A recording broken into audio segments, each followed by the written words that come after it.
Hello বন্ধুরা, তোমরা সবাই কেমন আছো? আশা করি খুব ভালো আছো। তো আজকের আমার মেনু হচ্ছে ইলিশ মাছ ভাপা। তো ইলিশ মাছটা দেখতেই পাচ্ছ নুন হলুদ দিয়ে মাখিয়ে নিয়েছি। তারপরে তেল গরম করে কড়া বসিয়ে তেল গরম করতে দিয়ে দিয়েছি, দিয়ে কাঁচা লঙ্কা চিড়ে দিয়ে দিয়েছি 4টে, দিয়ে আর সর্ষে কাঁচা লঙ্কা বাটাটা দিয়ে ভালো করে নেড়ে একটু জল দিয়ে দিয়েছি। তারপরে হলুদ গুঁড়ো, নুন আর দিয়ে দিয়েছি লঙ্কার গুঁড়ো, দিয়ে ভালো করে নেড়ে চেড়ে মাছগুলো দিয়ে দিয়েছি, দিয়ে ভালো করে ফুটতে নেবো, নিয়েই নামিয়ে নেবো। গরম গরম ভাতের সাথে সার্ভ করব, তো খুব সুন্দর খেতে লাগবে।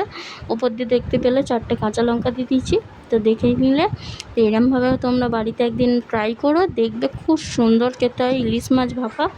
এমনি এর ওপরে একটু কাঁচা সরষের তেল দিয়ে দিলে আরও ব্যাপক খেতে হবে। তো গরম গরম ভাতের সাথে খেয়েই দেখো একদিন, খুব সুন্দর লাগে।